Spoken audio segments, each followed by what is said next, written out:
May, bakit may time na kasi ako.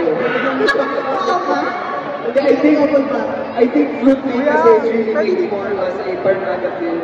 And alam naman natin na patapos na yung school year ng mga bata. So it's perfect na magsama-sama ulit. Diba, mainit eh, gusto tayong punta, gusto natin magpunta sa mall. And isabay na nila yung Fruit Day Facebook. Hindi na para kayo may kwento yung role mo rito, but without spoiling much, you can pass the mic to Joshua. Ano yung premise ng Fruit Day that you would want to share din sa mga fans ninyo dito ngayon? Masasabi ko lang yung Fruit Day sa Barkada movie. Feel good lang yung pelikula na to. So I think mas masaya siya panoorin kung kasama mo yung Barkada mo. At hindi lang ito isang kwento. Maraming kwento to na pinagsama-sama sa Joshua, insecure ka ba? Natabi mo si Empo.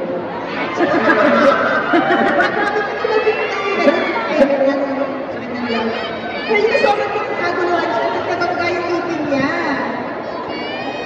Sabi niya kanina kasi wild down ng mga tao sa akin. Kumama talaga. Kaya kailangan ibigay yung polo mo. Muntik na nga naman kayo ng mikropono. Oo. Binamin ni Diyos na Pero ito yung parang dito, no? Mas veteran. Saka, let's congratulate Empoy. He is a Lifetime Achievement Award. Wow! Congratulations, Empoy. Yes, we have to talk about that. Congrats. Parang legend ka dati na mo dito. Thank you rin sa kay Lola sa kanila. I love you, Lola. Kasi in-reaction mo lang, of course, that you heard this right. Sorry? Anong reaction mo na earn mo yung award? Yung pagkilala? Oo nga first of all, sobrang thankful ako nung time na yan at kung saan Ateneo. And after nga nagkwento ko sa kanila, sinubot ako sa hospital dahil tumaas yung BP ko eh. Hindi ako sanay sa ina-award na gano'n eh. Siguro, kaya it's a blessing for me. Yeah, I think. And you deserve it naman, Kuya Empoy. Thank you, Eva Bonda. Product Thank you so much. Next week. Thank you, MJ. Of course. Ay, si Ma'am Shubix naman. Good evening pala. Ako na ko tanong ay para kina Kevin and Joshua. Sa Kaya and Joshua po. Tama ba? Tama ba parang kayo yung magkalapin dito sa Fruit Day? Ni Kevin? Hindi. Yes. Yes. So, kamusta yung chemistry mo? Kamusta yung nag-extend mo? Actually, tina-extend natin. Ano lang natin sabihin? Oo. Pero, nung magka-scene kami ni Joshua, madali naman. Hindi naman nahirapan si Direk Joel. Nahirapan ka ba? Okay naman. But for me, kasi akatrabaho siya yan. Yung mga devotion at ito, actually siya yung nagdadala na eksena namin ng comedy kasi daw magaling sa comedy. Pero first time nila dito magkasama ka? First time nila natrabaho? Yes. Yes, tama. Naisip ko, ganun din na nag-ready talaga. First time. Tsaka parang naisip ko nakita ko parang sinisigaw ka dito sa movie, parang kakaiba yung character mo versus kumpara din sa mga previous na role mo. Kamusta yun? Especially na more in comedy yung character mo gagawin. Never. Siyempre nakaka-panibago. And si Direk Joel lang yung naglabas sa akin ng comedy side. So, talagang I trusted him kung paano yung treatment na gagawin. Kasi di ba mas drama ko or mas serious sa acting. So, nakita niya lumabas yung comedy side ko. And of course, si Joshua na naging, ayun nga, nandiyan naman siya para supportahan din naman yung gagawin ko. So, thanks naman. Hey, Matulan. Well, first question to Kyle. Kasi ever since you've been launched in showbiz, most of your projects, if not all, have been very remarkable. Yung portrayal mo. Thank you. Siyempre nag-expect kami, Mars. Komedyante siya dito. So, anong pwedeng bagong i-showcase dito Tyra that we haven't seen from what we saw in your recent events? Well, dito sa Fruitcake, syempre, different din siya for me kasi parang first time for it to be part of a comedy project. So, medyo nakakapanibago din, but I'm glad to be a part of Fruitcake and without spoiling anything, medyo yung character ko dito, medyo iba rin siya from so, yun na lang ang masasabi ko ngayon. Your dad was known also for very flair in terms of comedy. Ganyan. Ikaw ba, how was it for you? Feeling ko saan ka lang, si mom mo rin kasi di ba nagko-comedy din siya. Feeling ko saan mo nakura ang report? In terms of comedy, di ko masabi kasi for me, yung parents ko talagang napaka-versatile nila. And that's something that personally I aspire to be also. I guess it's up to kung sila sa akin o hindi, diba? I guess we'll have to see. But all I can say is I did my best. Pagdating sa comedy, I did my best. Thank you, dear. Thank you, Carla. And one for Jane, Mars. Yes, Mars. Napaka-peace. Mabuhay. Dear, kasi parang hindi pa namin masyadong clear yung character mo dito sa trailer, ganyan. Ano ang meron sa movie nito na tinanggap mo siya despite na isang the characters na makikishare mo sa Siguro kasi na hindi pa clear kasi dapat siya manatiling mystery. Wow! Para pag napanood nyo, doon na siya magiging clear. So, kailangan yung panoorin itong Fruitcake. So, joke ko. Pero, kaya ko ito tinanggap kasi I wanted to work with this amazing cast. I wanted to get to work direct. And ang ganda ng kwento. Kaya proud ako na part ako nitong movie na ito, nitong Fruitcake. Last na lang, take care. Direct. Direct kasi parang when I saw the trailer, somehow it reminded me some movies na parang yung connected characters, ganyan. Anong meron dito? Although parang mga 2,000 pa naman yung mga movies na yun. Pero bakit feeling ko parang bibenta pa rin yung ganitong klaseng kwento? Yung sanga-sanga, maraming characters na kailangan mag-ibigyan. And bakit sila yung pinili?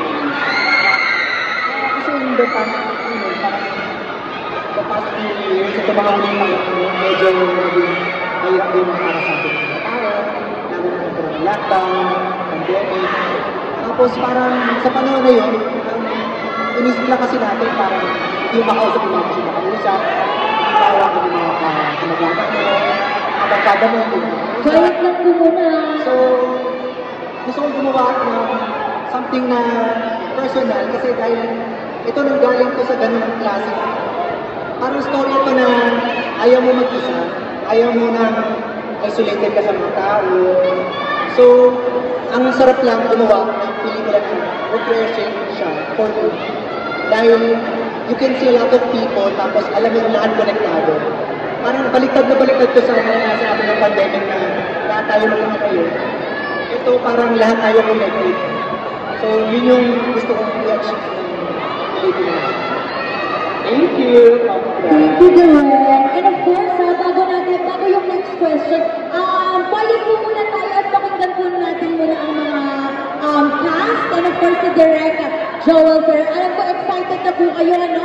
Na mapanood din yung Fruitcake and makita silang lahat. Pero para mapakinggan at maintindihan din natin ang movie, pwede po muna tayo lahat. Class quiet! Ayan. Sige, next question po. Hi, good afternoon, Chan from Manila. For my first question, Joshua. Ayan, so, ang ganda lang, Joshua, na makita ka na red and white, so yung mga actor kanina. So, compared sa mga previous project na soft heavy talaga may drama or may action na this time, very light lang siya. Challenging pa rin ba sa iyo yung mga ganitong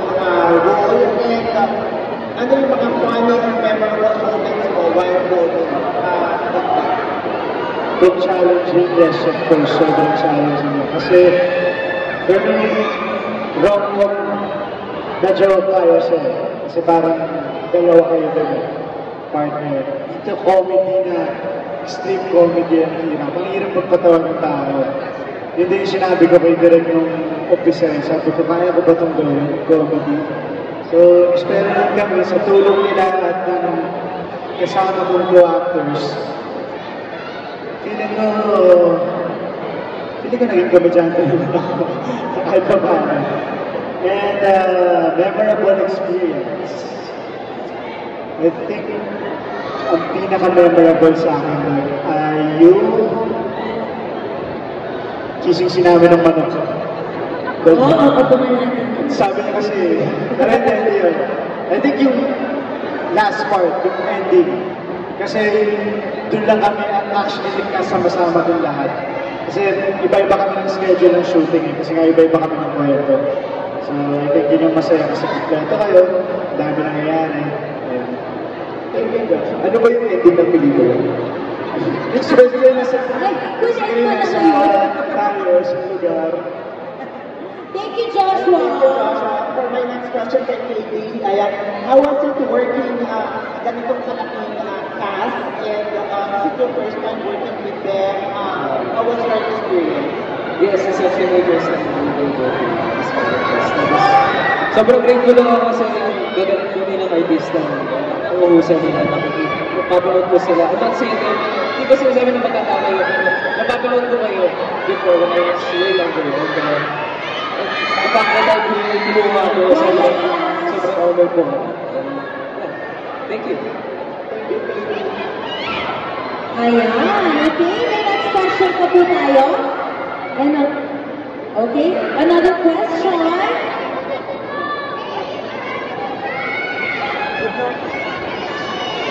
Okay. Ayan, para pa si Ma'am Shikshika Life meron pa. Ayan, okay. Hello, I am just from TikTok ID Reviews. So, first question to you. First, then I want to know yung setup or yung itong food trip. And I also want to know if paano, if iba yung setup natin, anong year ba siya? Based on the year, kasi I don't know kung anong setup ng year niya. So, paano makaka-relate yung generation natin ngayon sa mga characters? Kasi as I have observed, mostly young adults yung mga character natin dito. So, ano ba talaga yung main target nitong film na to?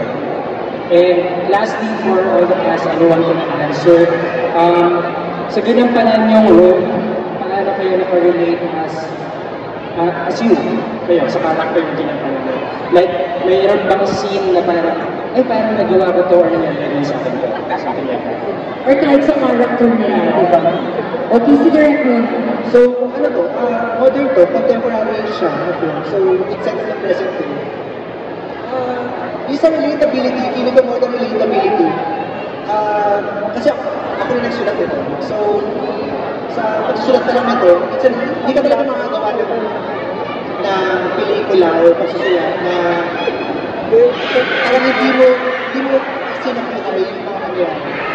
So, obviously talaga ang galing din sa kilala ko to, nakita ko, siguro inspired ako nito, sa kaibigan ko, sa akin, very personal sa akin yung pelikula na to. So, ang modern relatability feeling ko mas gusto ko na na-identify ng mga tao yung sarili nila. Sabi, hindi siya, I don't think na parang millennials versus Gen Z, Gen Alpha, parang feeling ko yung mga hardships sa kanya mga pinagdadaanan ng mga tao, universal siya, na feeling ko, iba-iba lang yung forma. So, yun yung yun yung actually yung magandang, gusto ko rin ipahayag din sa pelikula na ito, na kahit iba-iba yung akala mo mag-isa ka sa sitwasyon ng buhay mo, isa ka pinagdadaanan, dugmo ka, talo ka. Pero, akala mo nag-iisa ka, pero lahat tayo parang nasa isang nasa isang trend lang tayo. So, feeling ko yun yung gusto ko i-achieve sa kanya, na universal siya, no matter what age you are, Pero feeling ko, it's encapsulated in a young adult, a young role. Feeling ko, mas lively. Mas sila yung nakaka-experience ng first. Thank you, Duet. Of course.